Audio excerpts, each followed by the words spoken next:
Okay, so this webinar today is going to be about properly filling out the daily snack and meal form and making menu changes. Although we covered some of this, if you watch the other webinar that's posted on how to properly conduct a meal service, I'm going to just touch base on it again and cover a few more things that are particular to these two topics. So to start things off, I just wanted to talk about the importance of proper documentation. So it's essential to the process of the CACFP program. On the next slide, we're going to go over some of the documents that you should be completing on a daily basis and what documents need to be submitted on a monthly basis. These are essential to keep track of because they're things that we rely on when we're compiling our reports, so we need your help to make sure these are properly completed and filed. So this is just kind of relaying some of the procedures and some of the paperwork that need to be done.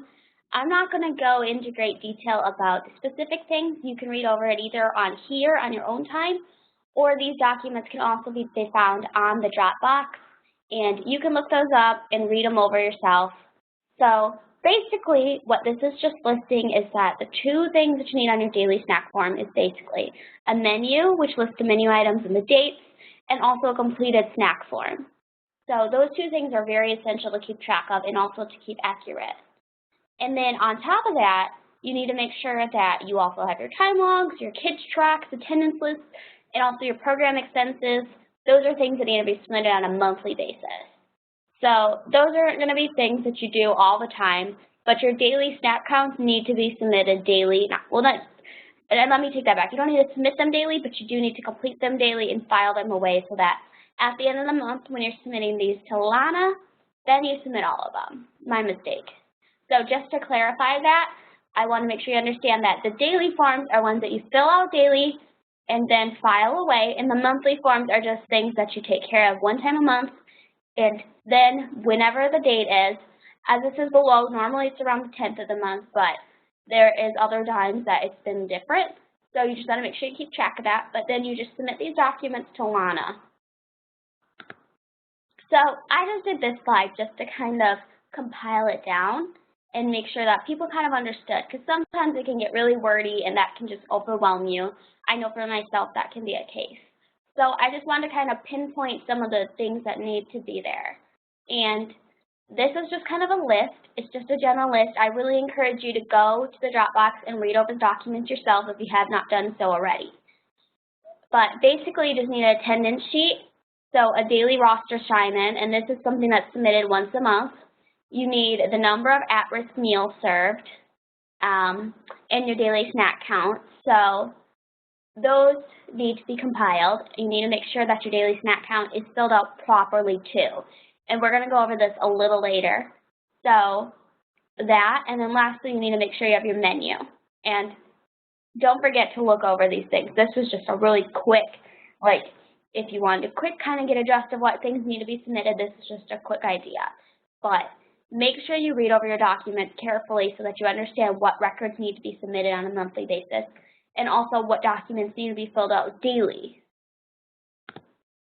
Okay, so this just is a list of the required records for the CACFP program. You need to make sure that these documents are completed. They're split into 4 different sections: daily, monthly, quarterly, and annually. And so that kind of breaks it down. And this is another good thing to reference because it's a little more concise. It looks a little less overwhelming just because it's split up and a little less wordy. So it's not quite so oh my goodness, so much info. But it kind of gives you a good overview of what things you need to be keeping track of. So pay attention especially to the daily requirements because these are things that need to be submitted on a daily basis. And not submitted, I'm sorry. They need to just make sure that you have these on file and filled out. So you want to make sure that these things are completed.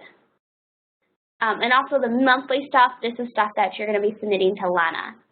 And those are things that you probably get pretty used to. Just make sure that you're doing things correctly and also make sure that you're filling out things properly. Okay, now when we're talking about the daily snack count, one important thing comes up, and that is completing it at the point of service. I know sometimes it can get easy to fill out the form later on or after like 10 kids have gone through and you just want to cross off a whole column of numbers. Although this is easier and may seem more efficient, it is not the correct way to do it. And the program really wants us to do it a certain way, and we need to follow these protocols because it's the thing set by the funding. So what we need to make sure that we do is fill out a thing at the point of service. So what this means is that as a child goes through, you mark off one number. Another child goes through, you mark off another number. It needs to be done then and there. Sometimes it can seem easier even to do that after all the kids have gone through.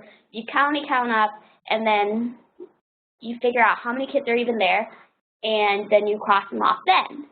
It needs to be done at that point of service as the snacks are being handed out. It can't be done later, and it cannot be done all at once. You need to make sure that it's done as a child is served, a number is marked off. And please also remember the number of meals served should not exceed the number of children in attendance to the club. You're required to submit your daily snack count and your club attendance sheet at the end of every month. So we're going to double check these and make sure there's nothing funny going on with the numbers. So you want to make sure that these are accurate and display the attendance accurately. So whenever you count up how many snacks you served, it should be less than or equal to the number of kids that were in attendance to the club that day. Okay, so this is an example of a meal site count or daily snack count. So what you want to make sure you do is you follow, So you want to make sure you do is you follow this. This is properly filled out. This has been filled out at the point of service, each number individually crossed off. This is what it should look like. This is properly filling it up. Over here you see that it was just a big giant splash mark down it. We want to make sure we don't do this. This is not an acceptable way to do it. If you do this, it is very evident that you did not follow the protocol and do it at the point of service. This is what your sheet should look like. This is an acceptable sheet, and this is the way it should do. So that is what you want to keep track of on this sheet. Now, when we talk about the menu, menus are going to be filled out by Jessica or Lana, so you don't have to worry about following proper protocol, but what you need to make sure you do accurately is making menu changes. Whatever is listed on your menu should be correctly listed on your daily snack count. There's a little section at the top of the form where you can put in what snack and drink you had served that day. This should be identical to the ounces of what is listed on your menu. So if it's not accurate, or if you decided to change whatever you saw listed on your menu, it can be easily made. If you decide to make a change, all you have to do is cross it off, write whatever you replaced it with, but make sure you include the serving size, include the ounces. So let's say you decided that you didn't want to serve string cheese, so you decided you wanted to serve bunny grams. So you write whatever the ounces are. You write cheddar bunnies, 10 ounces, whatever. That was just a quick example off the top of my head. So whatever your case is, but just make sure you have the package, whatever it is, and how many ounces it is. But something to know about this, when you make changes to your meals or snacks, you still need to meet the nutritional guidelines set by the USDA. So these are set in place to make sure the kids are accurately getting the nutrition that they need. So if you make a change, you just have to make sure that your meal is still balanced. You're not getting like 3 items from the same food group or so forth. And also, this is just kind of reiterating it. I know it was important, so I just want to make sure that we touched base on it again. If you make a change to your menu, you just have to simply cross off whatever was there, write it in. You have to make sure the substituted item still meets dietary guidelines and that you have the serving size written down as well as the name of the product.